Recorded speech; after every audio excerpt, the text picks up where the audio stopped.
제발 저 좀 살려주세요. 처음 보는 가난한 소년의 외침에 백만장자 윤수진 회장의 눈빛이 흔들렸습니다. 소년의 뒤로 검은 옷을 입은 두 남자가 쫓아오고 있었어요. 내 손자를 건드리려고? 그녀의 날카로운 목소리에 두 남자는 그대로 도망쳐버렸죠. 윤 회장은 알 수 없었어요. 왜 이 낯선 소년을 도와준 건지 스스로도 이해할 수 없었습니다. 하지만 이 아이의 눈빛, 어디서 본 것 같은 건 왜일까요? 사연 시작 전 구독과 좋아요를 눌러주시고 어디서 듣고 계신지 댓글 남겨주시면 그곳으로 행운이 가득 깃들기를 바라겠습니다. 당장 이 집에서 나가. 수진의 목소리가 대리석 바닥을 타고 울려 퍼졌습니다. 그녀의 손은 분노로 떨렸고 눈앞에 서준은 창백한 얼굴로 그 자리에 서 있었습니다. 12년 전 바로 오늘이었어요. 어머니, 저는 진심으로 사랑합니다. 미소 씨 없이는 살 수 없어요. 서준의 목소리는 간절했지만 수진의 귀에는 철없는 투정으로밖에 들리지 않았습니다. 국내 굴지의 백화점 그룹을 이끄는 여회장. 그녀가 평생 일궈온 그룹의 유일한 후계자가 겨우 가난한 화가 따위와 결혼하겠다니요. 사랑? 내가 뭘 안다고 그런 말을 해? 그 여자가 뭘 가졌는데? 돈 한 푼 없는 무명 화가 아니냐? 수지는 차갑게 내뱉었습니다. 서준의 눈가에 맺힌 눈물 따위는 보이지 않았습니다. 아니, 보고 싶지 않았습니다. 어머니가 원하시는 게 뭡니까? 제가 평생 불행하게 사는 겁니까?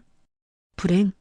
내가 책임져야 할 이 모든 것을 버리고 도망치는 게 행복이냐? 그날의 대화는 평행선을 그었습니다. 결국 서준은 낡은 가방 하나만 들고 저택을 떠났습니다. 뒤돌아보지 않는 아들의 뒷모습을 수지는 차가운 눈빛으로 지켜봤죠. 그때만 해도 그녀는 확신했습니다. 서준이 며칠 못 가 돌아올 거라고요. 현실의 벽 앞에서 무릎 꿇고 용서를 빌 거라고요. 하지만 서준은 돌아오지 않았습니다. 그리고 12년이 흘렀습니다. 지금 수지는 검은색 세단의 뒷좌석에 조용히 앉아 있었죠. 운전기사는 눈치 빠르게 입을 다물고 있었습니다.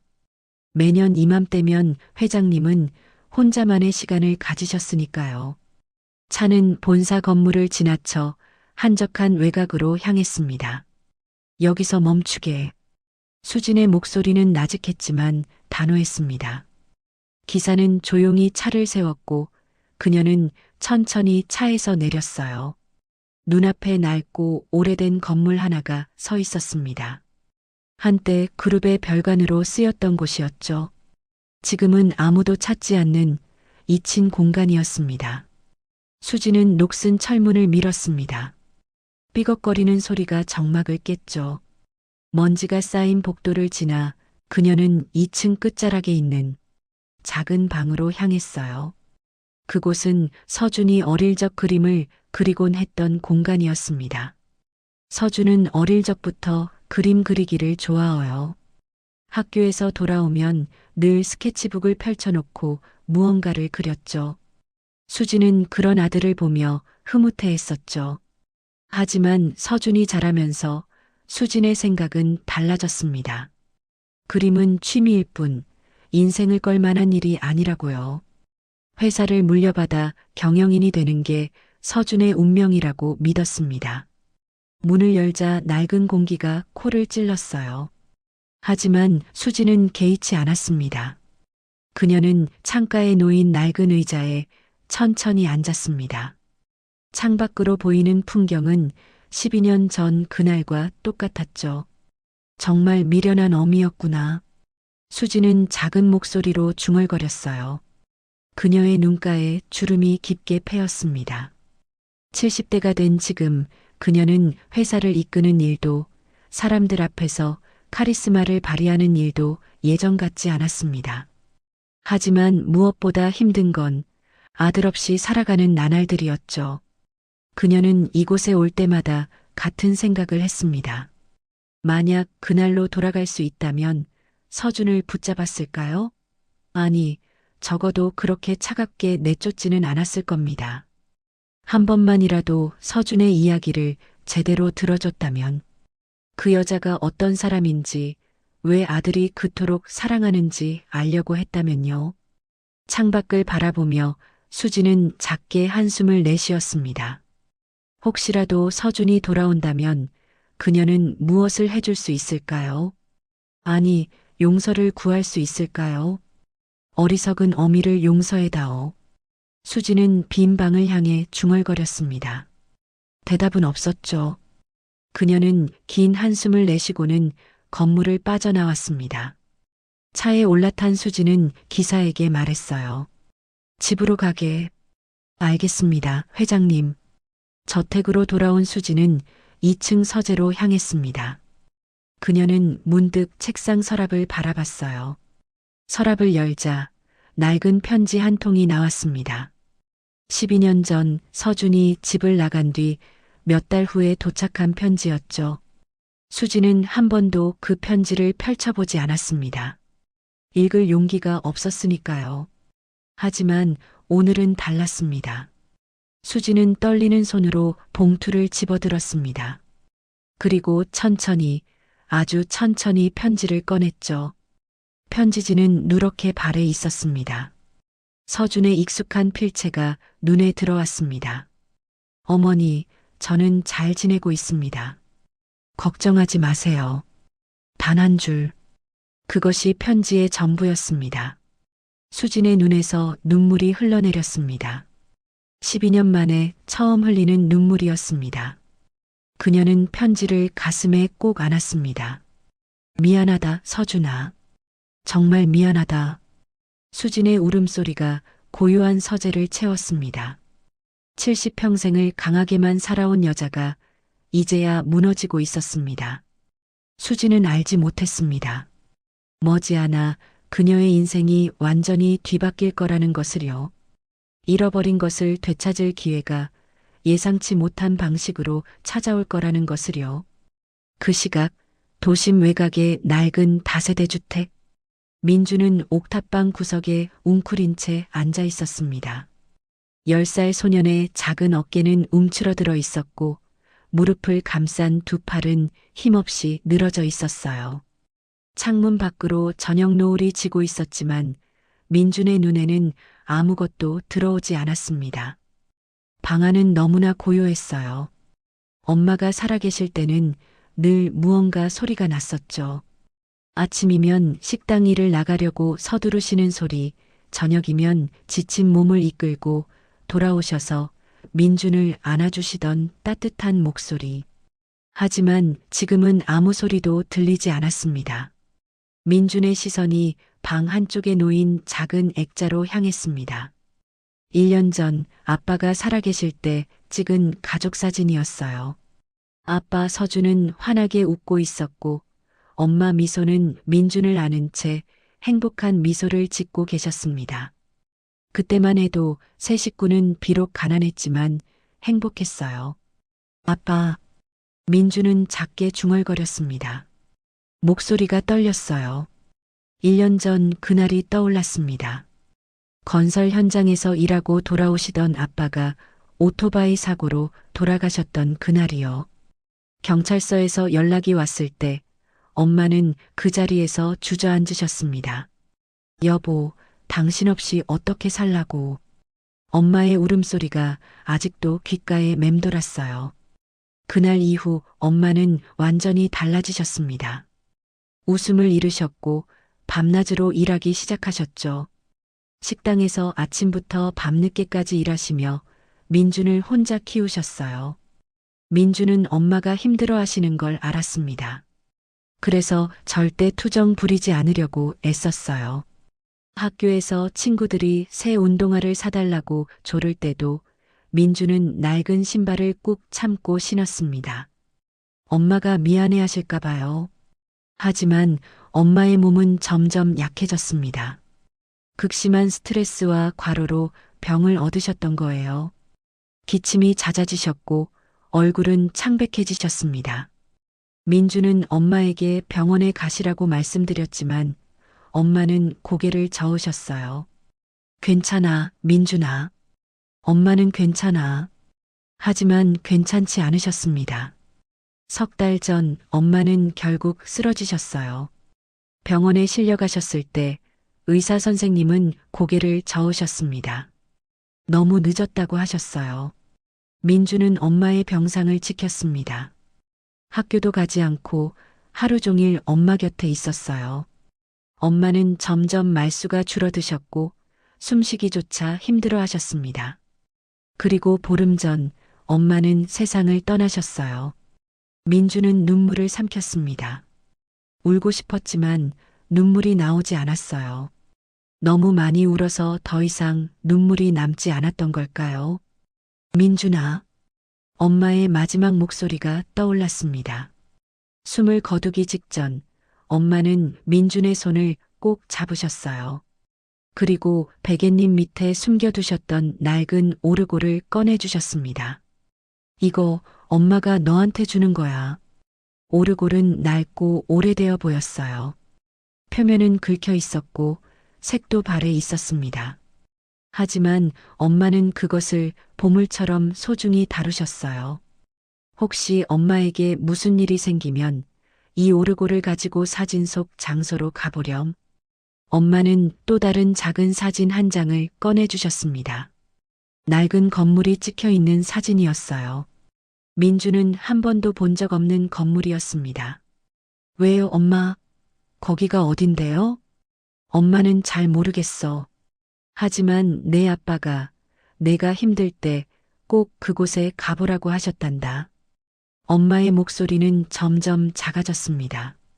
숨쉬기가 힘드셨던 거예요. 약속해, 민준아. 꼭 그곳에 가본다고. 네, 엄마. 약속할게요. 그것이 엄마와 나눈 마지막 대화였습니다. 민주는 천천히 일어나 작은 서랍을 열었어요.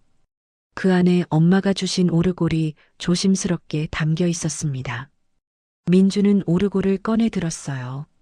손바닥만 한 크기였지만 묵직한 무게가 느껴졌습니다. 태엽을 돌리자 낡은 멜로디가 흘러나왔어요. 어딘가 슬프면서도 따뜻한 선율이었습니다. 민주는 처음 이 소리를 들었을 때 왠지 마음이 편안해졌었어요. 마치 누군가 자신을 안아주는 것 같았습니다. 똑똑. 문 두드리는 소리에 민주는 고개를 들었습니다. 민준아, 나야. 할머니. 아랫집 할머니의 목소리였어요. 민주는 서둘러 문을 열었습니다. 할머니는 따뜻한 국이 담긴 냄비를 들고 서 계셨어요. 또 밥 안 먹었지? 이리 와, 얼른 먹어. 할머니는 국을 그릇에 담아주셨습니다. 김이 모락모락 피어올랐어요. 민주는 할머니를 올려다봤습니다. 할머니, 감사해요. 뭘 감사해? 우리 민준이 이렇게 어린 게 혼자 있으니 할미 마음이 얼마나 아픈지 아니? 할머니의 눈가가 붉어졌습니다. 민준의 엄마 장례식 때 할머니가 모든 것을 도와주셨어요. 장례 비용도 절차도 모두 할머니 덕분이었습니다. 민주는 할머니가 아니었다면 어떻게 됐을지 상상조차 할 수 없었어요. 할머니, 응? 저 아동보호시설에 가야 하나요? 민준의 목소리가 떨렸습니다. 며칠 전 동사무소에서 사람이 왔었어요. 민준이 혼자 살 수 없으니 보호시설로 가야 한다고 했습니다. 할머니는 한숨을 쉬셨어요. 할미가 널 돌봐주고 싶지만 할미도 형편이 넉넉지 못해서 말이야. 그래도 조금만 더 버텨보자. 할미가 방법을 찾아볼게. 하지만 민주는 알았습니다. 할머니도 혼자 사시면서 근근히 생활하고 계신다는 걸요. 할머니에게 더 이상 짐이 될 수는 없었어요. 괜찮아요, 할머니. 저 혼자서도 잘할 수 있어요. 민주는 억지로 웃어 보였습니다. 하지만 할머니는 그 웃음이 얼마나 억지스러운지 알고 계셨어요. 할머니는 민준을 꼭 안아주셨습니다. 우리 민준이 참 의젓하구나. 너무 의젓해서 할미가 더 마음 아프다. 민준은 할머니의 품에 안겨 눈을 감았습니다. 엄마의 체온이 그리웠어요. 아빠의 웃음소리가 그리웠습니다. 하지만 이제 그 누구도 돌아오지 않았어요. 할머니가 돌아가시고 문이 닫히자 민주는 식탁에 놓인 국그릇을 말없이 바라봤습니다. 김이 아직 피어오르고 있었어요. 민주는 천천히 숟가락을 들었습니다. 한 숟갈 떠서 입에 넣는 순간 따뜻한 국물이 목구멍을 타고 내려갔어요. 우리 아들 밥 굶지 마. 엄마 없어도 꼭 챙겨 먹어야 해. 환청처럼 들려오는 엄마의 목소리에 민준의 손이 멈췄습니다. 눈물 한 방울이 뚝 떨어져 국그릇 위로 흘러내렸어요. 국물에 퍼진 작은 파문을 민준은 가만히 바라봤습니다. 입술을 꾹 깨물었어요. 울면 안 된다고, 의젓해야 한다고 스스로에게 다짐했습니다. 민준은 눈물을 손등으로 훔치고는 아무 일 없었다는 듯 다시 밥을 먹기 시작했어요. 꾸역꾸역 넘기는 밥알이 목에 걸렸지만 민준은 끝까지 그릇을 비웠습니다. 엄마가 보고 계실 것 같았거든요. 밤이 깊어갔습니다. 민준은 이불 속에 누워 천장을 바라봤어요. 천장에는 아빠가 붙여주셨던 야광별 스티커들이 희미하게 빛나고 있었습니다. 아빠, 엄마, 저 어떻게 해야 해요? 민주는 작게 중얼거렸습니다. 하지만 대답은 없었어요. 오직 고요함만이 방안을 채울 뿐이었습니다. 민주는 다시 오르골을 꺼냈어요. 그리고 엄마가 주셨던 사진도 함께요. 사진 속 낡은 건물을 한참 동안 바라봤습니다. 꼭 가보라고 하셨지. 민주는 사진을 가슴에 꼭 안았습니다. 엄마와의 약속?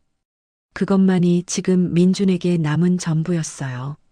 창밖으로 차가운 바람이 불어왔습니다. 민준은 이불을 더 끌어당겼어요. 옥탑방은 추웠지만 민준의 가슴속은 더 추웠습니다. 10살 소녀는 그렇게 또 하루를 버텨냈습니다. 내일이 어떤 날이 될지 아직은 아무도 몰랐어요. 사흘 뒤 민주는 결심을 굳혔습니다. 더 이상 미룰 수 없었어요.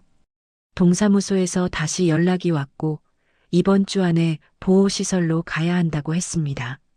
할머니는 어쩔 수 없다는 표정으로 민준의 손을 꼭 잡아주셨어요. 가기 전에 엄마랑 약속한 곳에 가봐야겠어요. 민준은 아침 일찍 일어나 작은 가방을 챙겼습니다. 오르골과 사진, 그리고 엄마가 남긴 얼마 안 되는 용돈을 주머니에 넣었어요. 할머니는 김밥을 싸주시며 걱정스러운 목소리로 말씀하셨습니다. 혼자 괜찮겠니? 괜찮아요. 금방 다녀올게요. 한편 그 시각 시내 한복판의 고층 빌딩 윤수진 회장의 조카인 윤상무는 사무실에서 창밖을 바라보며 휴대폰으로 통화 중이었습니다. 그래서 애 움직임은? 아침부터 준비하는 걸 보니 어디 나갈 것 같습니다. 놓치지 마. 어디 가는지 확인하고 적당한 기회에 조용히 처리해. 흔적 남기지 말고.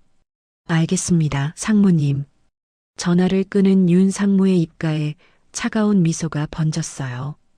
회장님께 핏줄이 있다는 소문이 사실인지 확인할 시간이었습니다. 민주는 버스를 2번 갈아탔습니다. 사진 속 주소를 보며 길을 찾아가는 게 쉽지 않았어요. 1시간쯤 지나자 도심에서 점점 멀어지는 풍경이 보였습니다. 뒤에서 검은색 승용차가 천천히 따라오고 있었지만 민주는 전혀 눈치채지 못했어요. 여기쯤인 것 같은데. 민주는 버스에서 내려 주변을 둘러봤습니다. 낡은 건물들이 즐비한 한적한 골목이었어요. 민주는 사진을 꺼내 건물들과 비교하며 천천히 걸었습니다. 저기다. 드디어 사진 속 그 건물이 눈에 들어왔어요. 낡은 2층짜리 별관이었습니다. 녹슨 철문이 굳게 닫혀 있었고 건물 외벽은 세월의 흔적으로 가득했어요. 민주는 철문 앞에 섰습니다. 엄마는 왜 이곳에 가보라고 하셨을까요? 아빠는 왜 이 장소를 알고 계셨을까요? 바로 그때였습니다. 야, 꼬마. 뒤에서 낮은 목소리가 들려왔어요. 민준이 돌아보자 검은 옷을 입은 남자 2명이 차에서 내려 다가오고 있었습니다. 민준은 본능적으로 위험을 느꼈습니다. 남자들의 눈빛이 차갑고 날카로웠어요. 너 강민준이지? 우리랑 좀 가자. 누구세요? 민준은 뒤로 물러섰습니다. 남자들이 빠르게 다가왔어요. 가만히 있어. 다치고 싶지 않으면. 싫어요. 민준은 돌아서서 달리기 시작했습니다. 심장이 미친 듯이 뛰었어요. 뒤에서 남자들의 무거운 발소리가 쫓아왔습니다. 잡아. 민준은 골목길을 따라 필사적으로 달렸어요. 숨이 가빴지만 멈출 수 없었습니다. 뒤를 돌아보니 남자들이 점점 가까워지고 있었어요. 골목은 좁고 복잡했습니다. 민주는 있는 힘껏 달렸지만 어른들의 다리를 따라잡을 수는 없었어요. 결국 민주는 다시 별관 앞 골목으로 나왔습니다. 이제 도망 못 가. 남자 한 명이 숨을 헐떡이며 민준을 향해 손을 뻗었어요. 민주는 뒤로 물러서다가 별관 철문에 등을 부딪혔습니다. 바로 그 순간이었습니다. 철컥. 별관 철문이 안쪽에서 열렸어요. 민준의 등이 문에 기대어 있었기 때문에 문이 열리자 민준은 비틀거렸습니다. 그리고 문 안쪽에서 한 여자가 걸어 나왔어요. 회색 정장을 입은 우아한 여성이었습니다. 70대로 보였지만 그 기품과 위엄은 나이를 초월했어요. 은발을 단정하게 빗어넘긴 모습이 날카로우면서도 품이 있었습니다. 수진이었습니다. 오늘도 어김없이 별관을 찾았던 그녀는 막 건물을 나오던 참이었어요. 민주는 본능적으로 그 여자의 옷자락을 붙잡았습니다. 제발 저 좀 살려주세요. 민준의 목소리는 떨렸어요. 처음 보는 사람이었지만 지금은 누구라도 붙잡아야 했습니다. 제발 한 번만 할머니라고 해주세요. 수지는 깜짝 놀라 민준을 내려다봤습니다. 겁에 질린 아이가 자신의 옷을 꼭 붙잡고 있었어요. 그리고 앞에는 2명의 수상한 남자들이 서 있었습니다. 상황이 한눈에 들어왔어요. 수진의 눈빛이 차갑게 변했습니다. 그녀는 남자들을 쏘아봤어요. 당신들 뭐 하는 거야? 수진의 목소리는 낮았지만 위압감이 넘쳤습니다. 남자들은 순간 주춤했어요. 이 여자의 분위기가 심상치 않았습니다. 저희는 그냥 아이를, 어린애를 쫓아다니는 게 그냥이야? 수진이 한 걸음 앞으로 나섰습니다. 민주는 여전히 그녀의 옷자락을 꼭 잡고 있었어요. 남자들은 당황한 표정으로 서로를 쳐다봤습니다. 이 여자가 누군지는 몰랐지만 함부로 대할 상대가 아니라는 걸 본능적으로 느꼈어요. 할머니, 저 사람들이 저를 잡아가려고 해요. 민준이 떨리는 목소리로 말했습니다. 수지는 민준을 힐끗 내려다봤다가 다시 남자들을 노려봤어요. 내 손자를 건드리려고? 수진의 말에 남자들의 얼굴이 굳어졌습니다. 손자라고요. 지금 손자라고 하셨습니까? 그래. 내 손자야. 문제라도 있어? 수진의 목소리에는 서슬퍼런 기세가 실려 있었습니다. 평생 수많은 사람들을 호령하며 살아온 여회장의 위엄이었어요. 남자들은 식은땀을 흘렸습니다. 뭔가 잘못됐어요. 상무님은 아이가 혼자라고 했는데 할머니가 있다니요. 죄송합니다. 저희가 착각한 것 같습니다. 착각? 어린애를 쫓아다니는 게 착각이야? 수지는 휴대폰을 꺼냈습니다. 지금 당장 사라지지 않으면 경찰 부를 거야. 선택해. 남자들은 더 이상 버티지 못했습니다. 이 여자의 기세에 완전히 눌렸어요. 게다가 정말 경찰이라도 오면 곤란했습니다. 실례했습니다. 남자들은 황급히 돌아섰습니다. 차에 올라타더니 빠르게 사라졌어요. 골목에는 고요함이 찾아왔습니다. 수지는 천천히 민준을 내려다봤어요. 민준은 여전히 그녀의 옷자락을 붙잡고 있었습니다. 작은 손이 떨리고 있었어요. 이제 놓아도 돼. 수진이 말했습니다. 민준은 그제야 손을 놓았어요. 그리고 고개를 들어 그녀를 올려다봤습니다. 처음 보는 할머니였지만 민준을 구해준 사람이었어요. 고맙습니다. 민준의 목소리는 여전히 떨렸습니다. 수지는 이 아이를 가만히 바라봤어요. 왠지 낯설지 않은 느낌이 들었습니다. 어디선가 본 듯한 눈빛이었어요. 괜찮니? 네. 수지는 주변을 둘러봤습니다. 한적한 골목이었어요. 10살짜리 아이가 혼자 이런 곳까지 온 것부터가 이상했습니다. 저 사람들이 왜 너를 쫓았지? 저도 모르겠어요. 민주는 고개를 저었습니다. 정말 이유를 몰랐어요. 수진의 눈빛이 복잡해졌습니다. 이 아이를 이대로 보낼 수는 없었어요. 저 남자들이 다시 올 게 분명했으니까요. 수진은 민준을 찬찬히 내려다봤습니다. 아이는 여전히 겁에 질려 있었어요. 작은 어깨가 미세하게 떨리고 있었고 숨소리도 가빴습니다. 수지는 알 수 없는 감정에 사로잡혔어요. 왜 자신이 이 낯선 아이를 도와준 건지 스스로도 이해할 수 없었습니다. 하지만 이 아이의 눈빛이 낯설지 않았어요. 어딘가 익숙한 느낌이 들었습니다. 나를 따라와. 수지는 짧게 말하고 걸음을 옮겼습니다. 민주는 망설이다가 조심스럽게 그녀의 뒤를 따랐어요. 골목 입구에는 검은색 고급 승용차가 서 있었습니다. 운전기사가 차 문을 열어주었어요. 수지는 민준을 보며 말했습니다. 어디 가는데요? 민준의 목소리가 떨렸습니다.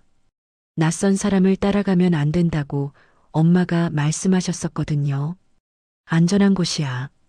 저 사람들이 다시 올 수도 있어. 수진의 말에 민주는 주변을 둘러봤어요. 텅 빈 골목이었지만 언제 또 그 남자들이 나타날지 몰랐습니다. 민주는 천천히 차에 올랐어요. 부드러운 가죽 시트에 앉자 낯선 향기가 코를 스쳤습니다. 지금까지 타본 적 없는 고급 차였어요. 수진도 차에 올라탔습니다. 출발해. 네, 회장님. 운전기사의 대답에 민주는 눈이 휘둥그레졌어요. 회장님이라고요. 이 할머니가 회장이란 말인가요? 차는 조용히 출발했습니다. 한동안 둘 다 말이 없었어요. 민주는 창밖을 바라보며 손을 꼭 쥐었습니다. 가방 속 오르골이 느껴졌어요.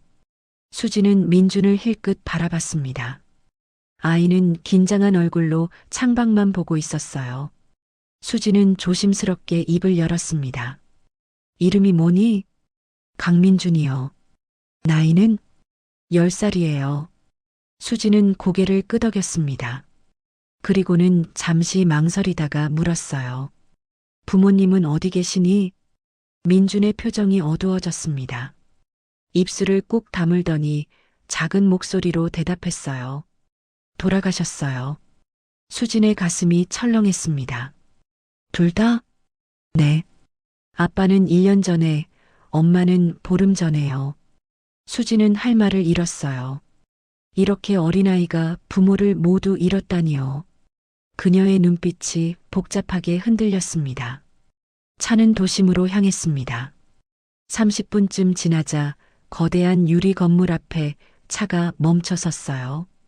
수진이 내리자 민준도 따라 내렸습니다. 로비에 들어서자 사람들이 일제히 고개를 숙였어요. 회장님, 안녕하십니까? 민준은 주변을 두리번거렸습니다. 넓고 화려한 로비였어요. 대리석 바닥은 반짝거렸고 천장은 너무 높아서 목이 아플 정도였습니다. 수지는 아랑곳하지 않고 엘리베이터로 향했어요. 민주는 어리둥절한 채 그녀를 따라갔습니다. 최상층에 도착했어요. 넓은 라운지가 펼쳐졌습니다. 창밖으로 도시 전체가 한눈에 보였어요. 민주는 넋을 잃고 창밖을 바라봤습니다. 앉아. 수진이 소파를 가리켰습니다. 민주는 조심스럽게 소파 끝에 앉았어요. 수진은 민준 맞은편에 앉으며 아이를 가만히 관찰했습니다. 집중할 때 입술을 살짝 깨무는 버릇, 긴장하면 손을 꼭 쥐는 습관, 어딘가 익숙한 느낌이 들었어요. 왜 그 건물에 있었니? 수진이 물었습니다. 민주는 망설이다가 가방을 열었어요. 그리고 낡은 사진 한 장을 꺼냈습니다. 엄마가 여기 가보라고 하셨어요. 사진을 본 수진의 표정이 미묘하게 변했습니다. 분명 자신의 옛 별관 사진이었어요. 어떻게 이 아이가 이 사진을 갖고 있는 걸까요? 엄마가 이 사진을 줬다고? 네. 돌아가시기 전에요. 수진의 손이 떨렸습니다. 뭔가 이상했어요. 이 모든 게 우연일 수만은 없었습니다. 엄마가 다른 건 안 줬니? 민주는 고개를 끄덕이고는 다시 가방을 뒤적였어요. 그리고 조심스럽게 낡은 오르골을 꺼냈습니다. 이것도 주셨어요. 엄마가 아빠한테 받은 거래요. 오르골을 본 순간 수진의 몸이 굳어졌습니다. 그 오르골이었어요. 세상에 단 하나뿐인 자신이 아들에게 선물했던 바로 그 오르골이었습니다. 수진의 손이 심하게 떨렸어요. 입술이 바짝 말랐습니다. 그걸 좀 보여줄 수 있니? 민주는 오르골을 수진에게 건넸습니다. 수진은 떨리는 손으로 오르골을 받았어요. 무게감이 느껴졌습니다. 표면에 긁힌 자국, 바랜 색깔, 모든 게 기억 속 그대로였어요. 수진은 천천히 태엽을 돌렸습니다. 딸랑딸랑. 낡은 멜로디가 흘러나왔어요. 수진의 눈에서 눈물이 흘러내렸습니다. 이 멜로디였어요. 아들이 7살 때 생일 선물로 주문 제작했던 바로 그 멜로디였습니다. 세상에 단 하나뿐인 곡이었어요. 할머니, 왜 우세요? 민준이 걱정스러운 목소리로 물었습니다. 수진은 황급히 눈물을 닦았어요. 아니, 괜찮아. 하지만 괜찮지 않았습니다. 수진의 가슴은 미친 듯이 뛰고 있었어요. 설마, 그럴 리가 없어. 수진은 애써 침착함을 유지하려 했습니다. 하지만 마음은 이미 요동치고 있었어요. 입술을 열려다가도 다시 닫았습니다. 무엇을 물어야 할지, 아니 물어도 되는 건지조차 알 수 없었어요. 오르골을 꼭 쥔 손이 떨렸습니다. 이 아이가 가진 사진, 이 오르골, 모든 게 우연일 수는 없었어요. 하지만 인정하기엔 너무 두려웠습니다. 수진은 떨리는 손으로 오르골을 민준에게 돌려주었습니다. 민준아. 네. 지금 어디서 지내고 있니? 옥탑방이요. 엄마랑 살던 곳이에요. 혼자? 아니요. 아랫집 할머니가 도와주세요. 그런데 곧 보호시설로 가야 해요. 수지는 더 이상 아무것도 묻지 못했습니다. 목구멍까지 올라온 질문들을 꾹 삼켰어요. 지금은 아니었습니다. 확실히 알기 전까지는 함부로 희망을 품어서는 안 됐어요. 당분간 할머니 집에서 지내는 게 어떻겠니? 민주는 눈이 커졌어요. 정말요? 하지만 왜요? 저 사람들이 다시 올 수도 있어. 그리고 수지는 잠시 말을 멈췄습니다. 그리고는 조심스럽게 말을 이었어요. 할머니가 혼자 사는데 좀 외로워서. 민주는 망설였습니다. 하지만 수진의 눈빛은 진심이었어요. 감사합니다. 수진은 작게 고개를 끄덕였습니다. 그리고는 창밖을 바라봤어요. 마음속에서는 수많은 생각이 소용돌이쳤지만 겉으로는 침착함을 유지했습니다. 아직은 아니야. 확실히 알기 전까지는. 하지만 수진의 떨리는 손은 이미 답을 알고 있는 것 같았습니다. 같은 시각, 시내 한복판의 고층 빌딩. 윤상무의 사무실에 급한 전화벨이 울렸습니다. 윤상무는 서류를 보다가 휴대폰을 집어들었어요. 어떻게 됐나? 전화 너머로 들려오는 목소리는 조심스러웠습니다. 죄송합니다, 상무님. 아이를 놓쳤습니다. 윤상무의 표정이 일그러졌어요. 손에 쥔 펜이 꺾일 듯 휘어졌습니다. 뭐라고? 고작 10살짜리 애 하나 처리 못했다고? 그게 알고 봤더니 윤 회장님이 나타나셔서. 윤 상무는 책상을 쾅 내리쳤습니다. 책상 위에 서류들이 흩날렸어요. 회장님이라고?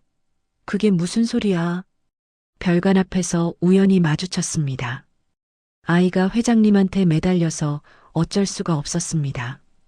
윤 상무는 이를 악물었습니다. 최악의 시나리오였어요. 회장과 아이가 만났다니요.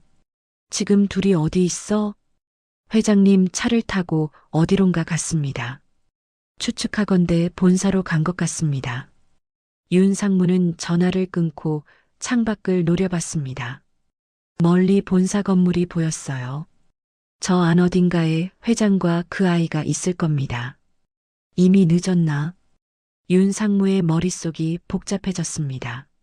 만약 회장이 아이의 정체를 눈치챈다면 모든 게 끝장이었어요. 자신이 그토록 공들여 쌓아 올린 계획이 한순간에 무너질 수 있었습니다. 윤 상무는 책상 서랍을 열고 낡은 사진 한 장을 꺼냈어요. 10여 년 전 젊은 시절의 회장 아들이 찍힌 사진이었습니다. 가난한 화가와 함께 웃고 있는 모습이었어요. 결국 이렇게 되는 건가? 윤 상무는 사진을 구겨 쓰레기통에 던졌습니다. 그리고는 책상 위 인터폰을 눌렀어요. 비서실장, 지금 당장 내 방으로 와. 잠시 후 문이 열리고 비서실장이 들어왔습니다. 부르셨습니까, 상무님? 앉아. 비서실장이 소파에 앉자 윤 상무는 천천히 일어나 창가로 걸어갔어요. 한동안 침묵이 흘렀습니다. 윤 회장님 동선을 파악하고 있나? 네, 항상 보고받고 있습니다. 오늘 회장님이 어디 가셨는지 아나? 비서실장이 수첩을 펼쳤습니다. 오전에는 일정이 없으셨습니다. 그런데 점심 무렵 개인 차량으로 외곽으로 나가셨다가 1시간 전쯤 본사로 돌아오셨습니다. 혼자? 아닙니다. 어린 남자아이와 함께 계셨습니다. 윤 상무의 턱이 굳어졌어요. 그 아이 지금 어디 있어? 최상층 라운지에 계십니다. 회장님과 함께요. 윤 상무는 쓴웃음을 지었습니다. 이미 회장은 아이를 보호하기 시작한 거예요. 잘 들어. 이제부터 윤 회장님의 모든 행적을 빠짐없이 보고받아야 해. 누구를 만나시는지, 어디를 가시는지 전부 다. 알겠습니다. 그리고 윤 상무는 비서실장을 똑바로 쳐다봤습니다. 그 아이에 대해서도 조사해. 이름, 주소, 학교, 가족관계 전부 파악해. 무슨 수를 써서든 흠집을 잡을 건수를 찾아내. 비서실장의 표정이 굳어졌어요. 상무님, 그게 무슨... 묻지 마. 시키는 대로만 해. 윤 상무의 목소리는 차갑고 단호했습니다. 비서실장은 더 이상 묻지 못하고 고개를 끄덕였어요. 알겠습니다. 비서실장이 나간 후 윤 상무는 다시 창밖을 바라봤습니다. 석양이 지고 있었어요. 빌딩 숲 사이로 붉은 햇살이 스며들었습니다. 아직 끝난 게 아니야. 윤 상무는 주먹을 쥐었습니다. 회장이 아이를 발견했다고 해서 모든 게 끝난 건 아니었어요.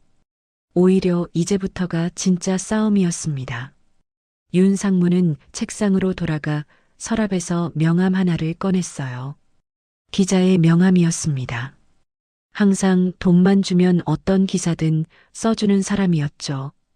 때가 되면 쓸모가 있겠지. 윤상무는 명함을 주머니에 넣었습니다.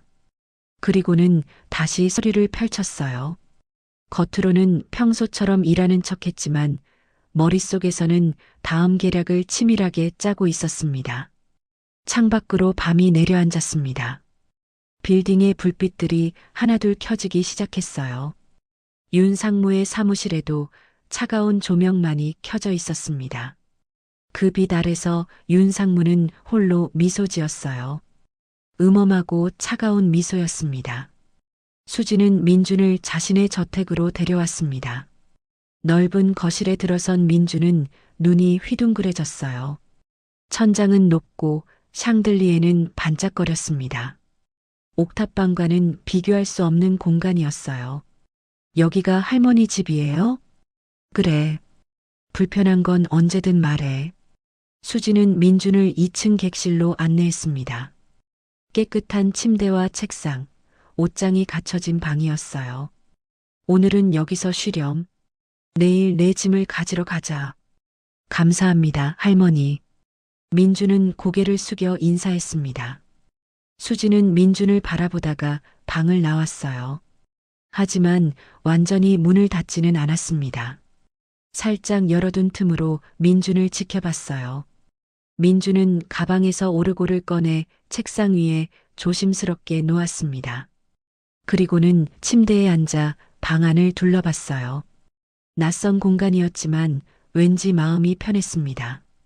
수지는 그 모습을 가만히 지켜봤습니다. 민준이 오르골을 만지작거리는 모습, 창밖을 바라보는 뒷모습, 모든 게 낯설지 않았어요. 아니야. 아직 확실하지 않아.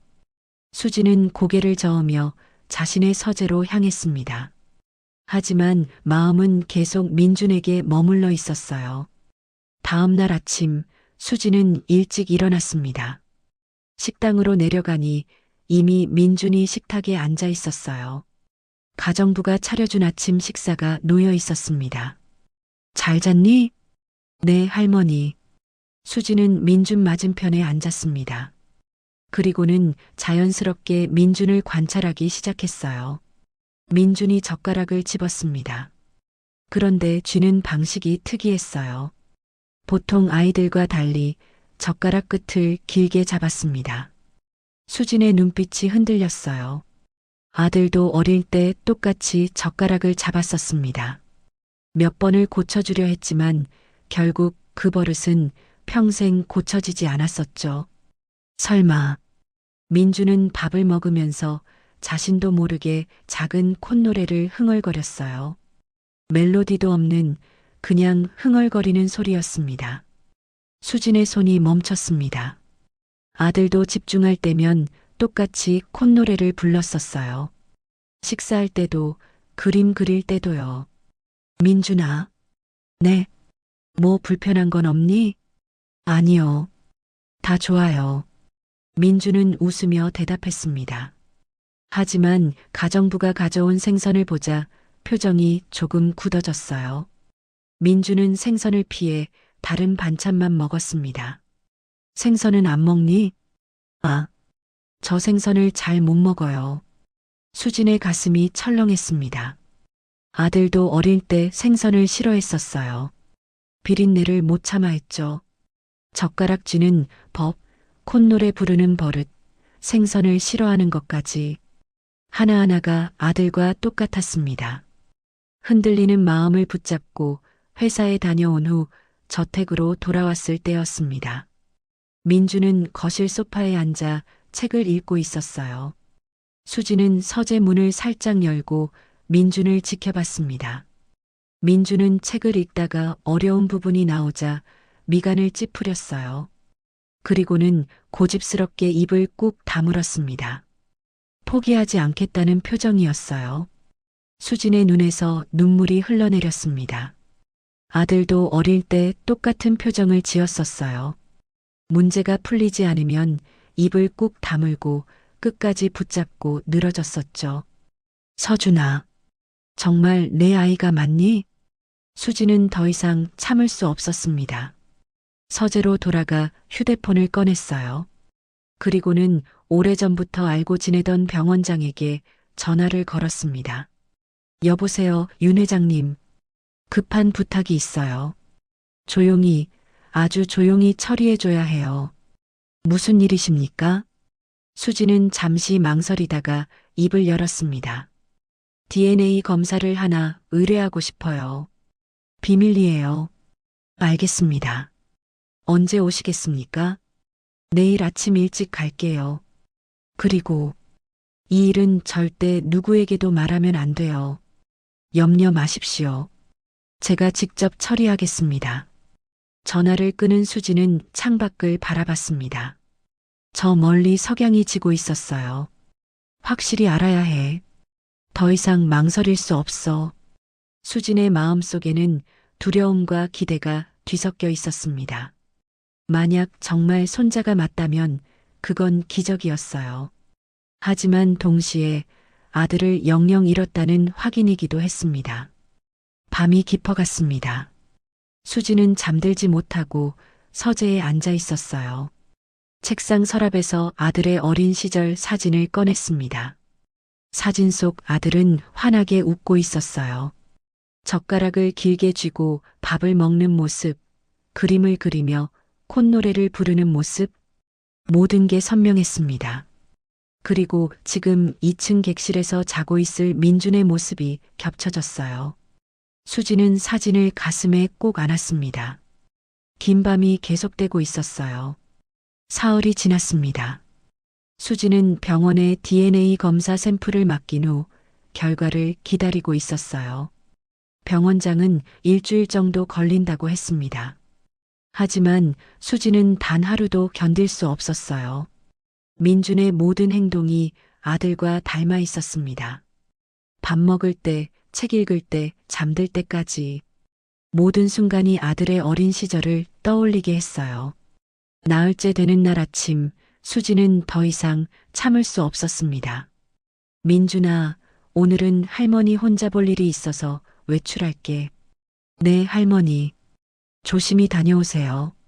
민준을 학교에 보낸 후 수지는 운전기사에게 지시했습니다. 민준이가 살던 옥탑방으로 가. 네, 회장님. 차는 도심을 벗어나 낡은 다세대 주택 앞에 멈춰 섰어요. 수지는 차에서 내려 건물을 올려다봤습니다. 페인트가 벗겨진 외벽, 녹슨 계단. 가슴이 먹먹해졌어요. 정말 여기서 살았을까? 수지는 계단을 천천히 올라갔습니다.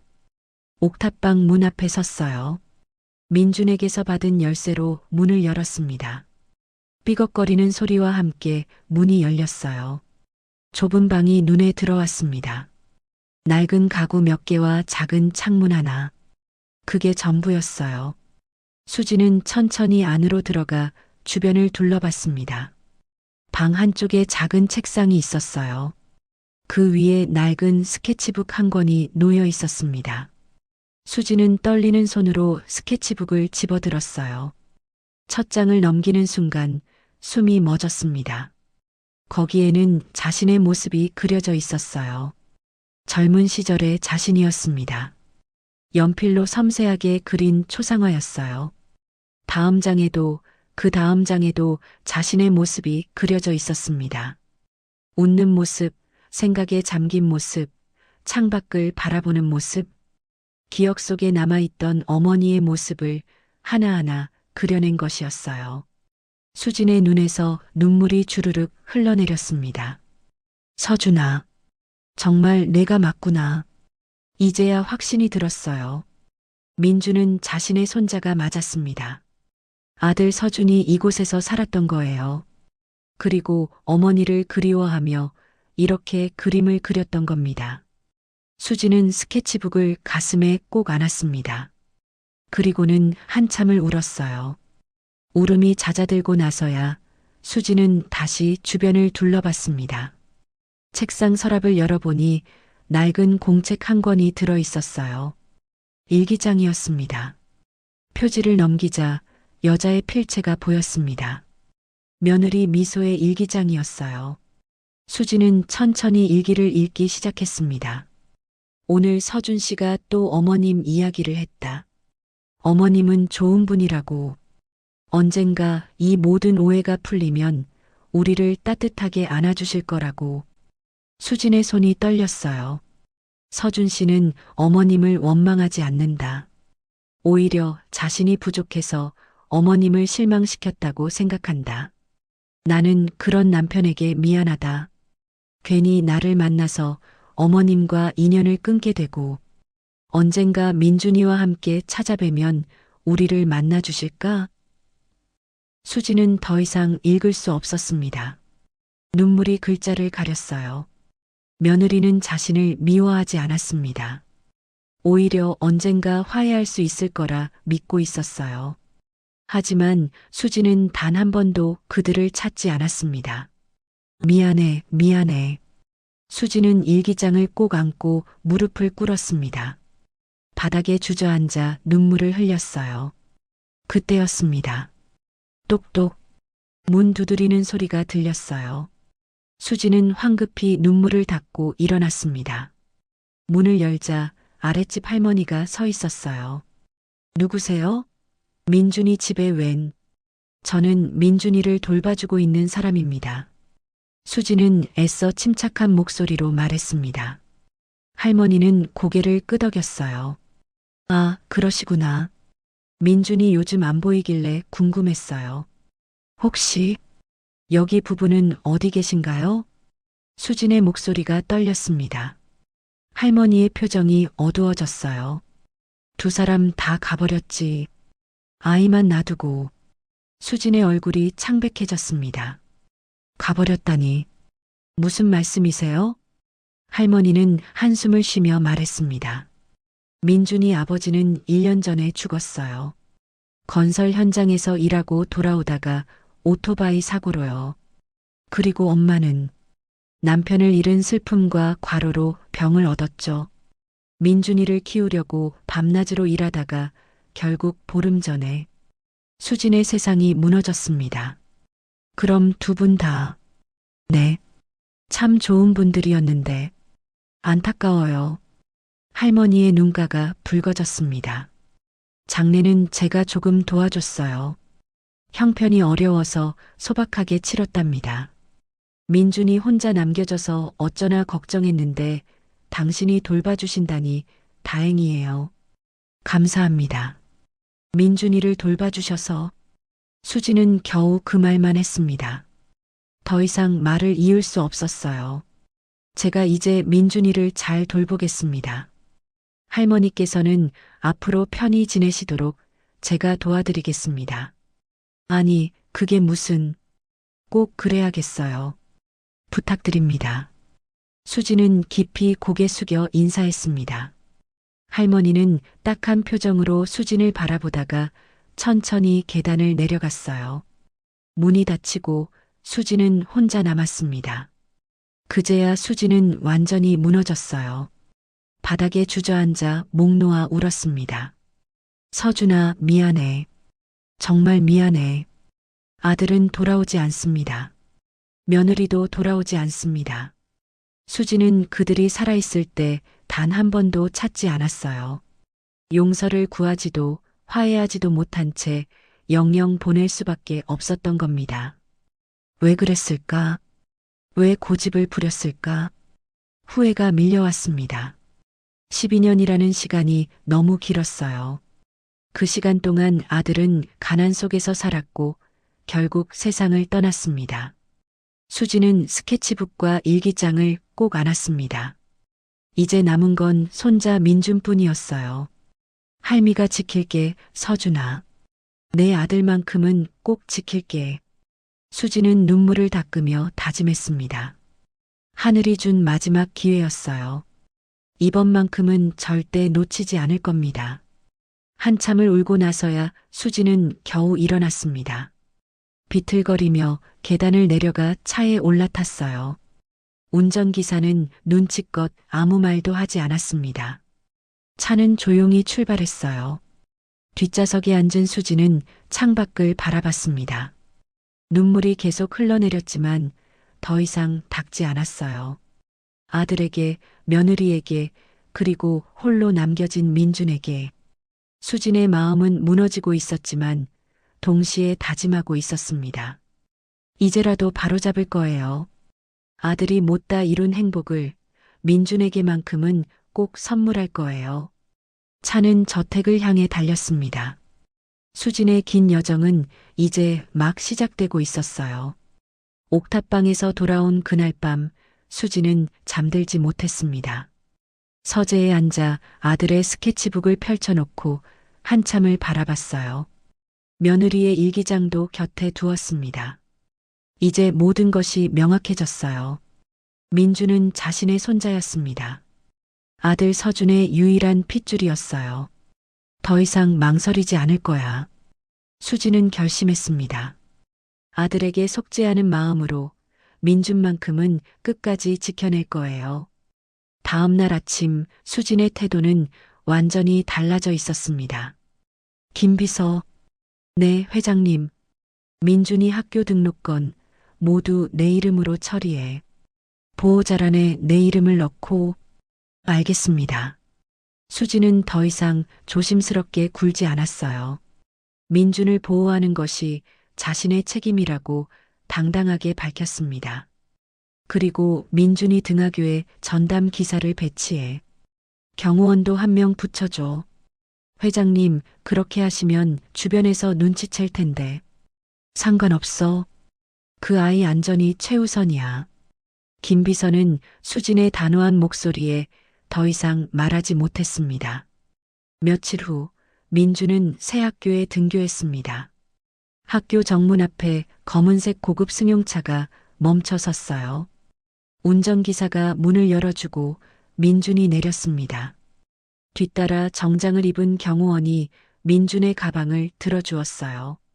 민준 학생, 학교 끝나면 여기서 기다리고 있겠습니다. 네, 감사합니다. 민준이 교문으로 들어가는 모습을 주변 학생들과 학부모들이 지켜봤습니다. 수군거림이 시작됐어요. 저 애 누구야? 전학 온 앤가 봐. 근데 저 차 좀 봐. 완전 고급차잖아. 기사까지 있네. 재벌집 애인가? 소문은 빠르게 퍼졌습니다. 점심시간 민준의 반 아이들이 수군거렸어요. 야, 강민준이 원래 옥탑방 살았대. 진짜? 근데 왜 갑자기 저렇게 된 거야? 어떤 할머니가 데려갔대. 재벌 할머니라던데. 대박. 완전 드라마네. 민주는 그 소리들을 들었지만 아무 말도 하지 않았어요. 그저 조용히 점심을 먹을 뿐이었습니다. 하교 시간이 되자 정문 앞에 다시 그 검은 차가 서 있었습니다. 학생들은 신기한 듯 민준을 바라봤어요. 매일 저렇게 데리러 오나 봐. 완전 신기하다. 소문은 학교를 넘어 학부모들 사이로도 퍼졌습니다. 그리고 그 소문은 결국 언론의 귀에도 들어갔어요. 한편 윤 상무의 사무실, 비서실장이 급히 들어왔습니다. 상무님, 이거 보셨습니까? 비서실장이 태블릿을 내밀었어요. 인터넷 커뮤니티에 올라온 글이었습니다. 모 백화점 그룹 회장님이 갑자기 옥탑방 소년을 데려가 키운다는 소문. 윤 상무는 글을 읽으며 입가에 미소를 지었습니다. 드디어 시작됐군. 이게 무슨... 회장님이 실수하신 거야. 아무리 그래도 정체불명의 아이를 갑자기 데려다 키우다니. 사람들이 뭐라고 생각하겠어? 윤 상무는 책상에 기대며 말했습니다. 회장님 연세가 이제 70 넘으셨잖아. 판단력이 흐려지신 거 아니냐는 소문을 퍼뜨리기 딱 좋아. 그럼 설마 치매설이지. 노망 드신 할머니가 어린애한테 홀려서 회사 돈 퍼준다. 이보다 좋은 스토리가 어디 있어? 비서실장의 얼굴이 굳어졌어요. 하지만 그건 너무... 사실이 중요한 게 아니야. 사람들이 뭘 믿느냐가 중요하지. 윤 상무는 서랍에서 명함을 꺼냈습니다. 며칠 전 챙겨뒀던 기자의 명함이었어요. 이 친구한테 연락해. 적당히 기사 하나 내보내라고. 제목은 이렇게 뽑으면 되겠네. 고령 경영인의 위험한 판단. 회사는 괜찮은가? 알겠습니다. 비서실장이 나간 후 윤 상무는 창밖을 바라봤습니다. 회장님, 실수하셨어요. 그 아이를 숨겨뒀어야 했는데. 윤 상무의 계략이 서서히 움직이기 시작했습니다. 그날 저녁, 수진의 저택. 민주는 저녁 식사를 하며 수진에게 말했습니다. 할머니, 학교에서 애들이 저한테 자꾸 물어봐요. 뭘 물어보는데? 할머니가 누구냐고요. 왜 저를 데려가셨냐고. 수진은 젓가락을 내려놓고 민준을 바라봤어요. 뭐라고 대답했니? 그냥 할머니가 좋은 분이라고 했어요. 수진의 가슴이 따뜻해졌습니다. 민준은 웃으며 다시 밥을 먹었어요. 하지만 수진은 알고 있었습니다. 이제 시작일 뿐이라는 걸요. 사람들의 시선과 소문, 그리고 자신을 끌어내리려는 이들의 음모가 곧 본격적으로 시작될 거예요. 좋아. 덤벼라. 수진은 각오했습니다. 민준을 지키기 위해서라면 어떤 싸움도 마다하지 않을 거예요. 창밖으로 밤이 깊어갔습니다. 하지만 수진의 눈빛은 여전히 날카로웠어요. 일주일 후 수진은 병원장으로부터 전화를 받았습니다. 회장님, 검사 결과가 나왔습니다. 알겠어요. 지금 바로 갈게요. 수진은 서둘러 병원으로 향했습니다. 병원장의 개인 진료실로 들어서자 그는 봉투 하나를 건넸어요. 직접 확인해 보십시오. 수진은 떨리는 손으로 봉투를 열었습니다. 서류를 꺼내 결과란을 보는 순간 숨이 멎었어요. 친손자 확률 99.9%. 수진은 서류를 꼭 쥐었습니다. 이제 의심의 여지가 없었어요. 민주는 자신의 손자가 맞았습니다. 감사합니다. 회장님, 괜찮으십니까? 네, 괜찮아요. 수진은 고개를 끄덕이고 병원을 나섰습니다. 차에 올라타자마자 깊은 한숨을 내쉬었어요. 이제 누구도 민준을 빼앗아갈 수 없었습니다. 이제 시작이야. 수진은 운전기사에게 지시했습니다. 민준이가 살던 옥탑방으로 가. 네, 회장님. 옥탑방 앞에 도착하자 수진은 아랫집으로 내려갔습니다. 초인종을 누르자 할머니가 문을 열었어요. 아, 저번에 오셨던 분. 무슨 일이세요? 들어가도 될까요? 드릴 말씀이 있어서요. 할머니는 수진을 안으로 들였습니다. 두 사람은 작은 거실에 마주 앉았어요. 할머니, 민준이를 돌봐주셔서 정말 감사합니다. 아이고, 당연한 일 했을 뿐인데요. 수진은 가방에서 봉투 하나를 꺼냈습니다. 이건 제 작은 마음입니다. 할머니께서 평생 편히 지내실 수 있도록 도와드리고 싶어요. 이게 뭐예요? 할머니가 봉투를 열어보자 눈이 커졌습니다. 통장과 함께 적지 않은 금액이 들어 있었어요. 이렇게 큰 돈을 어떻게 해? 민준이 부모님 장례까지 치러주셨잖아요. 그 아이가 혼자 남았을 때 돌봐주신 것 평생 잊지 않겠습니다. 수지는 깊이 고개를 숙였습니다. 정말 감사합니다. 할머니의 눈가가 붉어졌어요. 민준이가 좋은 분을 만났네요. 이제 걱정 놓겠어요. 수지는 할머니와 작별 인사를 나누고 차로 돌아왔습니다. 이제 할 일이 하나 더 남았어요. 다음 날 수지는 법무법인을 찾았습니다. 민준이를 제 법적 후견인으로 등록하고 싶어요. 변호사는 서류를 준비하며 물었습니다. DNA 검사 결과는 있으십니까? 여기 있어요. 수지는 병원에서 받은 서류를 건넸습니다. 변호사는 서류를 확인하고 고개를 끄덕였어요. 절차를 진행하겠습니다. 2주 안에 완료될 겁니다. 감사합니다. 수지는 법무법인을 나서며 하늘을 올려다봤습니다. 맑은 하늘이었어요. 서준아, 이제 엄마가 내 아들을 지킬 수 있게 됐어. 수진의 마음은 무겁지만 동시에 단단했습니다. 이제 민주는 법적으로도 자신의 보호 아래 있게 될 거예요. 그날 저녁 저택으로 돌아온 수지는 민준을 불렀습니다. 민준아, 할머니가 할 말이 있어. 네, 할머니. 민준이 소파에 앉았어요. 수지는 민준을 마주보며 천천히 입을 열었습니다. 민준아, 할머니가 이제 내 법적 보호자가 될 거야. 법적 보호자요? 그래. 그러니까 이제 너는 보호시설 같은 데 안 가도 돼. 할머니랑 계속 함께 살 수 있어. 민준의 눈이 반짝였어요. 정말이요? 정말이야. 민준은 수진을 와락 안아버렸습니다. 수진은 민준의 작은 등을 토닥였어요. 할머니, 감사해요. 할미도 고마워, 민준아. 수진의 눈가에 눈물이 맺혔습니다. 하지만 이번에는 슬픔의 눈물이 아니었어요. 다시 시작할 수 있다는 희망의 눈물이었습니다. 창밖으로 저녁 노을이 붉게 물들고 있었어요. 수진과 민준의 새로운 시작이었습니다. 수진이 민준의 법적 후견인 등록을 신청했다는 소식은 빠르게 퍼졌습니다. 회사 내부에서도 수군거림이 시작됐어요. 70대 여회장이 갑자기 10살짜리 아이의 후견인이 되겠다니 이해할 수 없다는 반응이었죠. 윤 상무는 이 소식을 듣고 미소 지었습니다. 드디어 기회가 왔군. 그는 비서실장을 불렀어요. 준비한 대로 진행해. 이틀 후 한 경제 전문 매체에 기사 하나가 올라왔습니다.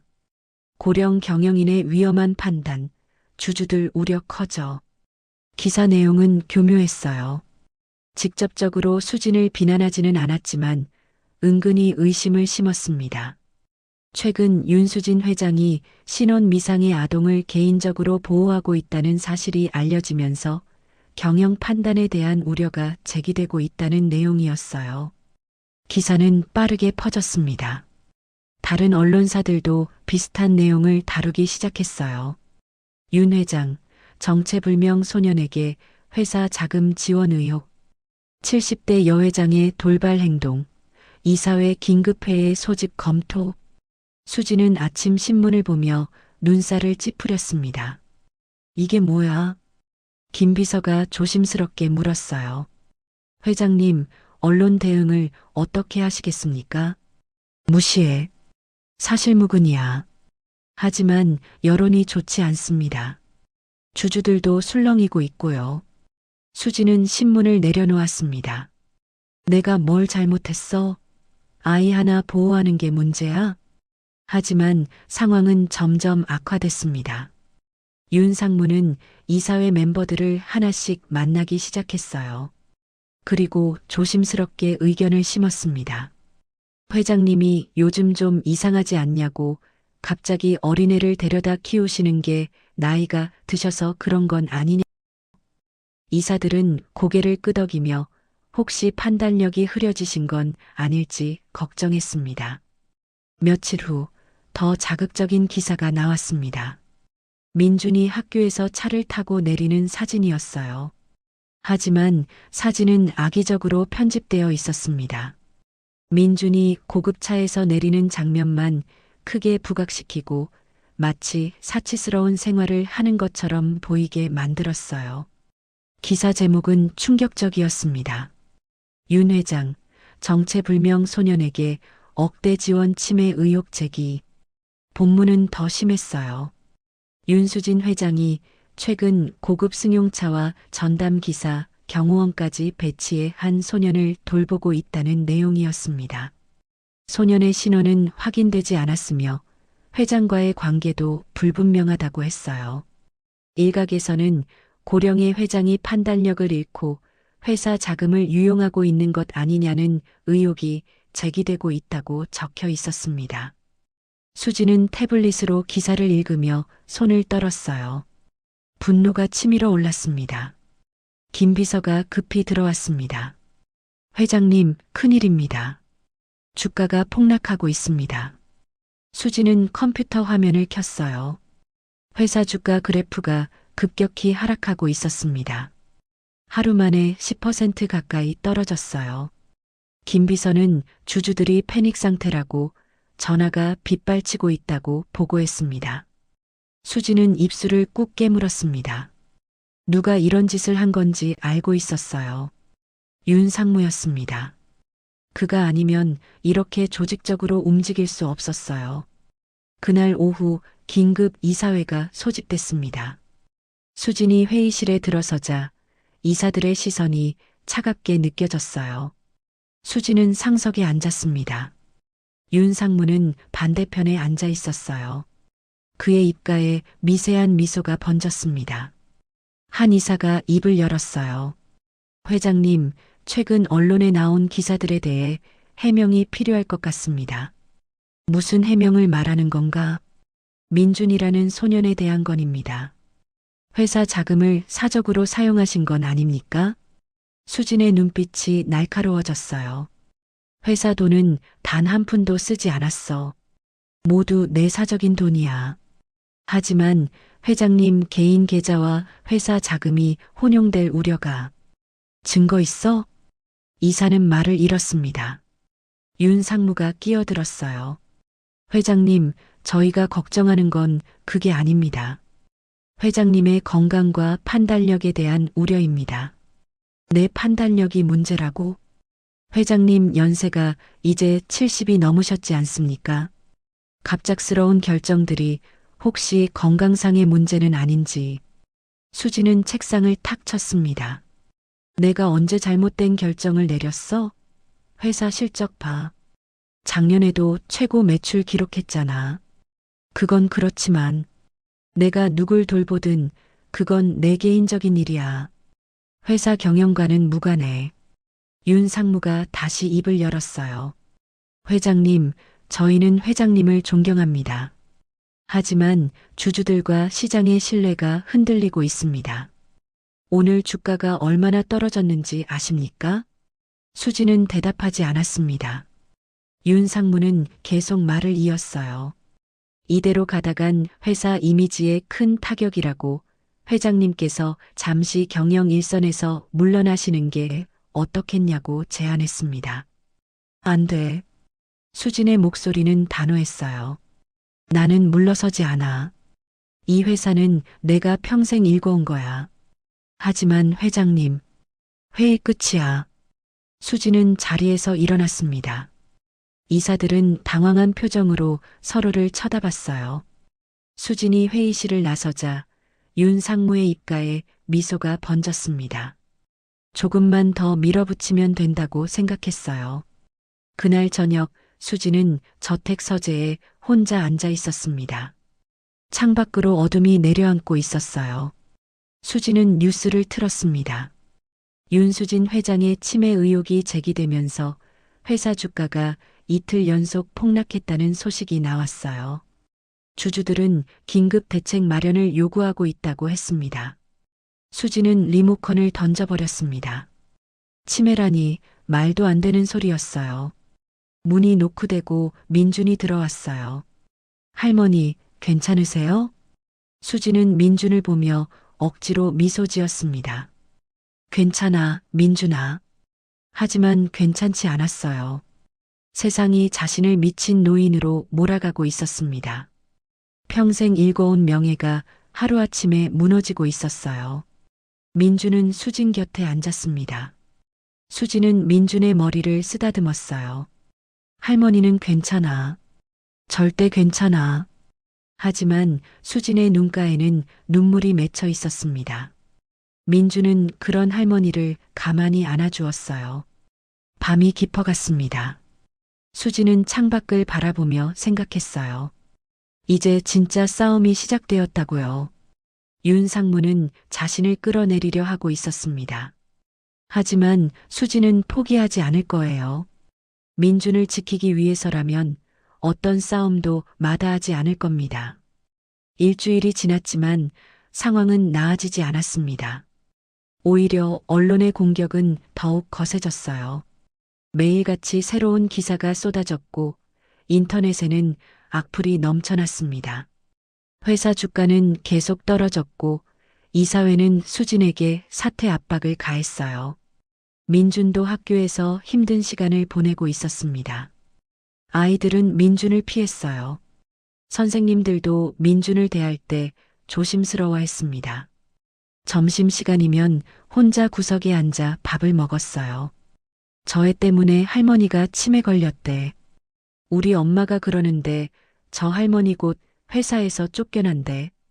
아이들의 수군거림이 민준의 귀에 들렸습니다. 민준은 고개를 숙이고 밥을 먹을 뿐이었어요. 그날 저녁 민준은 저택 거실에서 수진을 기다리고 있었습니다. 수진이 돌아왔을 때 그녀의 얼굴은 창백했어요. 하루 종일 이사회와 주주들을 설득하느라 지쳐 있었습니다. 할머니, 민준이 조심스럽게 불렀어요. 수진은 소파에 앉으며 민준을 바라봤습니다.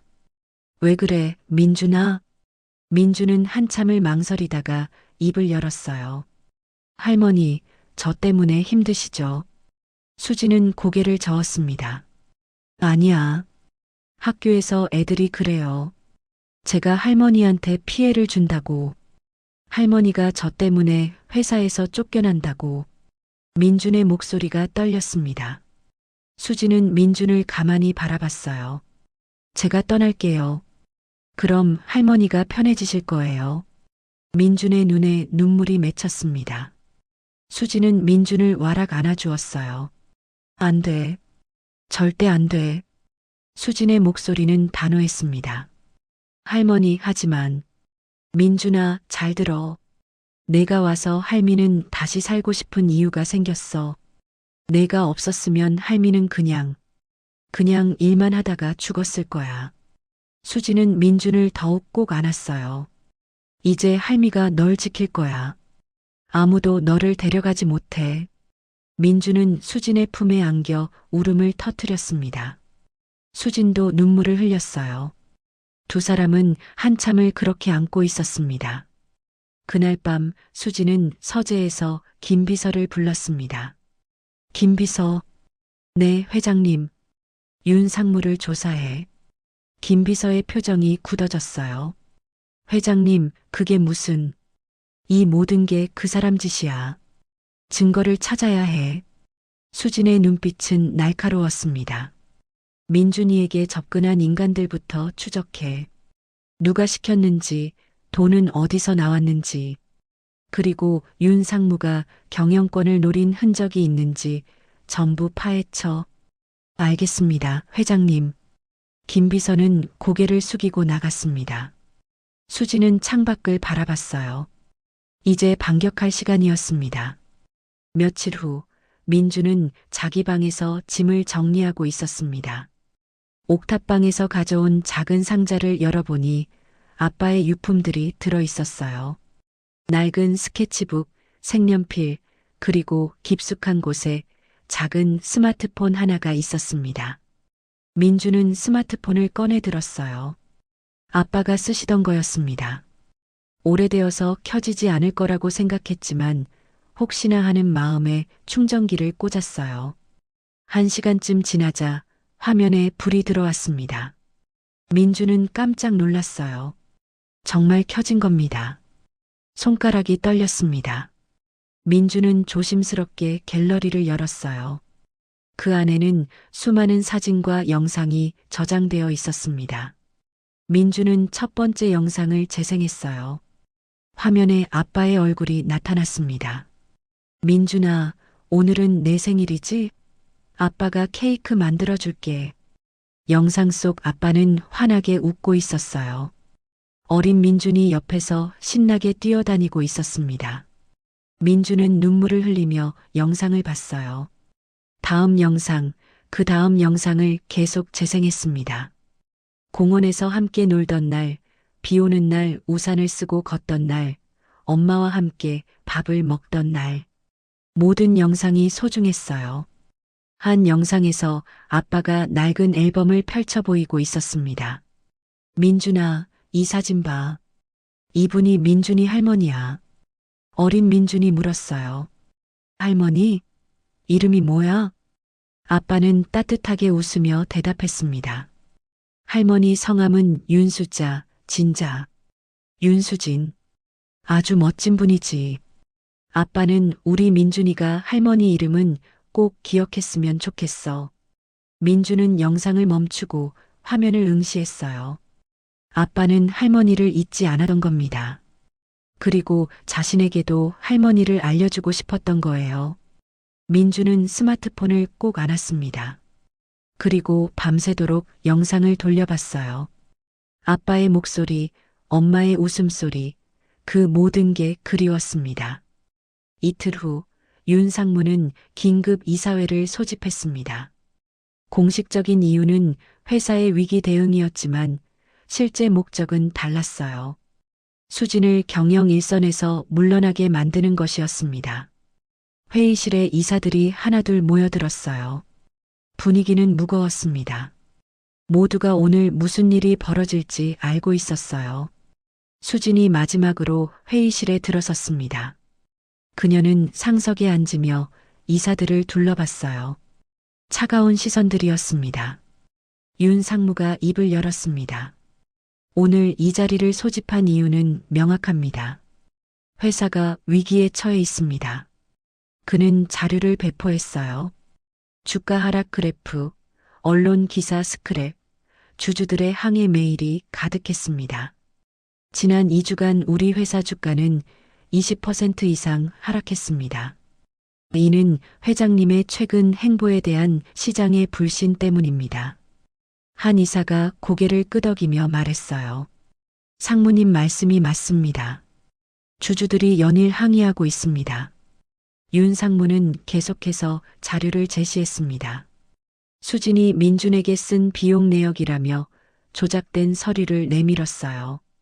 회장님께서 정체불명의 소년에게 회사 자금을 유용했다는 의혹이 있습니다. 그건 거짓말이야. 수진이 책상을 쳤습니다. 하지만 윤 상무는 침착했어요. 그럼 증명하시죠. 회장님, 그 아이가 누구입니까? 회의실이 조용해졌습니다. 모든 이사의 시선이 수진에게 쏠렸어요. 수진은 깊은 숨을 들이쉬었습니다. 이 아이는 제 손자가 맞습니다. 회의실이 술렁거렸어요. 이사들은 놀란 표정으로 수군거렸습니다. 손자라고? 회장님께 손자가 있었나? 수진은 가방에서 서류를 꺼냈습니다. 이게 DNA 검사 결과입니다. 친손자 확률 99.9%. 서류가 이사들에게 돌아갔어요. 하지만 윤 상무는 비웃었습니다. DNA 검사요? 이런 건 얼마든지 조작할 수 있지 않습니까? 뭐라고? 회장님, 정말 손자가 맞다면 왜 지금까지 숨기셨습니까? 왜 갑자기 나타난 겁니까? 수진은 입술을 깨물었습니다. 윤 상무는 공격을 멈추지 않았어요. 저는 이렇게 생각합니다. 회장님께서 연로하셔서 판단력이 흐려지신 겁니다. 외로움에 낯선 아이를 손자라고 착각하시는 거죠. 내가 착각이라고? 그렇지 않다면 증명하십시오. 제대로 된 증거를요. 수지는 아무 말도 할 수 없었어요. DNA 검사 결과 외에는 달리 증거가 없었습니다. 윤 상무는 다른 이사들을 바라보며 말했습니다. 여러분, 우리는 회사를 지켜야 합니다. 회장님께서 당분간 휴식을 취하시고 경영은 이사회에서 맡는 게 어떻겠습니까? 이사들이 웅성거렸어요. 몇몇은 고개를 끄덕이기 시작했습니다. 바로 그때였습니다. 회의실 문이 열렸어요. 민준이 들어섰습니다. 학교 교복을 입은 채였어요. 손에는 작은 스마트폰을 들고 있었습니다. 민준아? 수진이 놀라며 일어섰습니다. 민준은 할머니에게 다가갔어요. 할머니, 아빠가. 할머니 얘기를 했었어요. 민준은 스마트폰을 수진에게 건넸습니다. 수진은 떨리는 손으로 받았어요. 이게 뭐니? 아빠 스마트폰이요. 할머니께 보여드려야 할 것 같아서 학교에서 왔어요. 수진은 화면을 켰습니다. 갤러리에 영상들이 가득했어요. 민준이 하나를 가리켰습니다. 이거요, 할머니. 수진은 영상을 재생했습니다. 그리고는 회의실 스크린에 연결했어요. 큰 화면에 영상이 나타났습니다. 2, 3년 전쯤으로 보이는 영상이었어요. 앳된 민준과 한 남자가 낡은 앨범을 보고 있었습니다. 회의실이 조용해졌습니다. 모두가 스크린을 바라봤어요. 영상 속 남자가 사진 하나를 가리켰습니다. 민준아, 이 사진 봐. 이분이 민준이 할머니야. 어린 민준이 물었어요. 할머니? 이름이 뭐야? 남자는 따뜻하게 웃으며 대답했습니다. 할머니 성함은 윤수자, 진자. 윤수진. 아주 멋진 분이지. 아빠는 우리 민준이가 할머니 이름은 꼭 기억했으면 좋겠어. 영상이 끝났습니다. 회의실은 숙연했어요. 아무도 말하지 않았습니다. 아들이 손자에게 다정하게 어머니를 알려주는 너무나 평범하고 일상적인 모습. 그 영상이 그 어떤 증거보다 더 강력하게 모든 이의 마음을 움직였습니다. 수진의 눈에서 눈물이 흘러내렸어요. 이사들도 숙연한 표정이었습니다. 윤상무의 얼굴은 창백해졌어요. 그의 표정이 일그러졌습니다. 그때 비서실장이 들어와 서류 뭉치를 건넸어요. 수진은 서류를 하나 둘 살펴보더니 천천히 일어섰습니다. 그리고 스크린을 가리키며 말했어요. 내 아들이 손자에게 내 이름을 가르쳐 주던 그 시간에 내 조카는 나를 정신병자로 몰기 위해 이런 짓들을 하고 있었습니다. 이게 뭔지 아십니까? CCTV 영상입니다. 윤상무가 고용한 자들이 민준이를 쫓아다닌 장면이죠. 서류가 돌아갔어요. 이사들의 표정이 굳어졌습니다. 그리고 이건 녹취록입니다. 윤상무가 해결사들에게 민준이를 처리하라고 지시한 내용이에요. 수지는 윤상무를 똑바로 쳐다봤습니다. 당신은 10살짜리 아이를 해치려 했어. 내 손자를요. 윤상무는 아무 말도 하지 못했습니다. 입술만 파르르 떨렸어요. 그리고 언론 조작도 당신 짓이죠. 기자들에게 돈을 주고 거짓 기사를 쓰게 했어.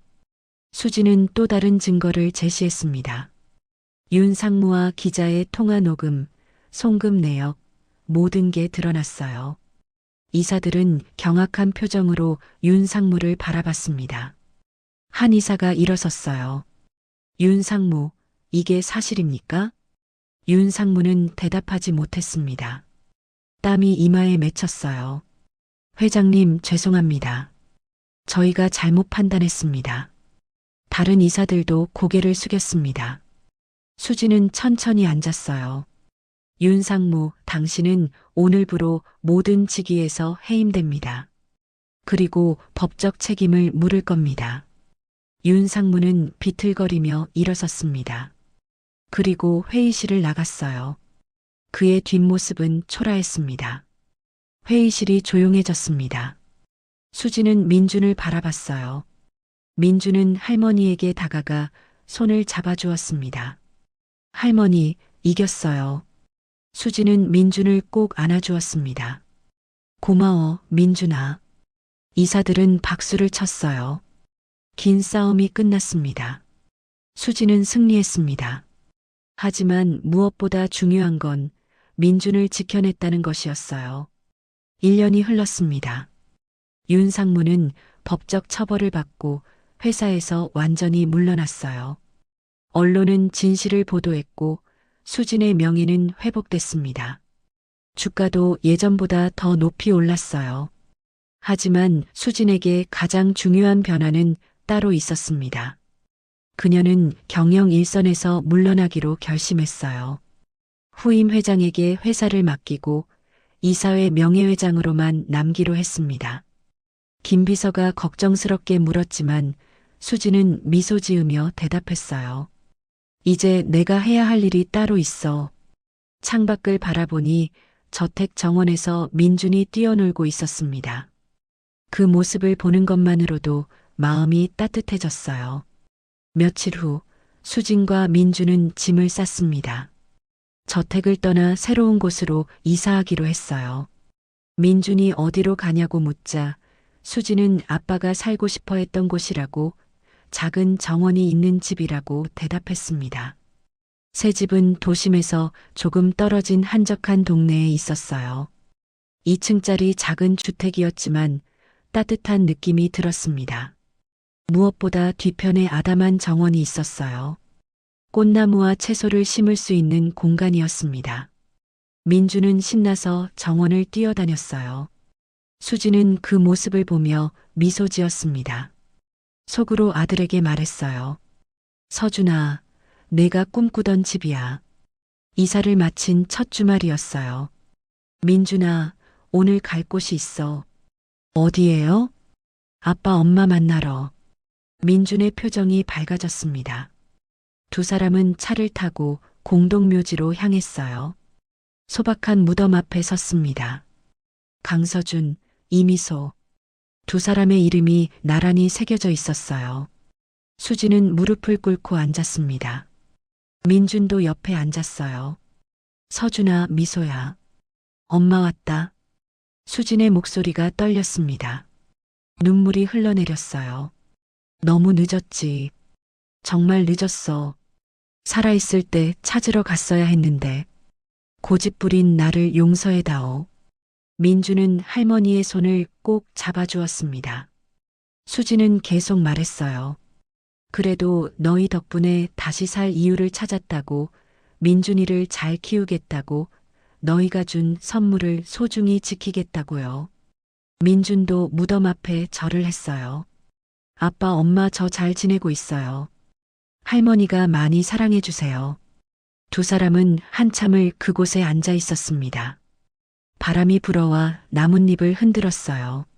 마치 아들과 며느리가 대답하는 것 같았습니다. 묘지를 떠나기 전 수지는 다시 한번 무덤을 바라봤어요.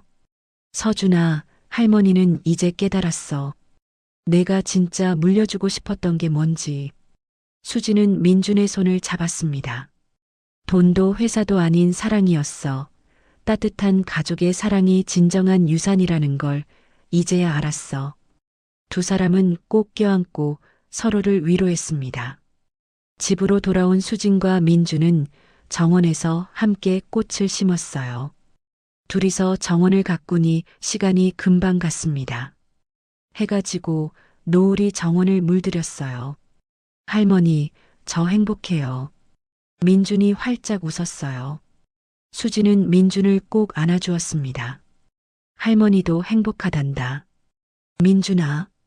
그날 밤 수지는 서재에서 낡은 스케치북을 펼쳤어요. 아들이 그린 자신의 초상화들이었습니다. 수지는 그림에 대고 중얼거렸습니다. 서준아, 민준이가 너랑 꼭 닮았어. 착하고 씩씩하고 따뜻해. 너에게 못해준 것 민준이한테 꼭 줄게. 약속한다. 수지는 스케치북을 가슴에 안았습니다. 창밖으로 별들이 반짝이고 있었어요. 저 어딘가에서 아들과 며느리가 자신들을 지켜보고 있을 것 같았습니다. 다음 날 아침 민준이 학교에 가기 전에 수진에게 안기며 사랑한다고 말했어요. 수진도 사랑한다고 대답했습니다. 민준이 학교로 떠나고 수진은 정원으로 나갔어요. 어제 심은 꽃들에 물을 주었습니다. 햇살이 따뜻했어요. 새들이 지저귀고 바람이 부드럽게 불었습니다. 평생을 일만 하며 살아온 여자였습니다. 돈과 권력을 쫓으며 정작 소중한 것을 잃어버렸었죠. 하지만 이제는 달랐어요. 손자와 함께 꽃을 심고 밥을 먹고 이야기를 나누는 평범한 일상. 그것이 진정한 행복이라는 걸 깨달았습니다. 오늘의 이야기가 당신의 마음에 작은 울림을 드렸다면 앞으로도 당신의 나날에 잔잔한 위로가 될 이야기들로 찾아뵐 수 있도록 구독과 좋아요를 눌러주세요. 그리고 사연의 주인공을 위한 따뜻한 말씀도 댓글로 부탁드립니다. 당신의 오늘을 늘 응원합니다. 인생 나날이었습니다.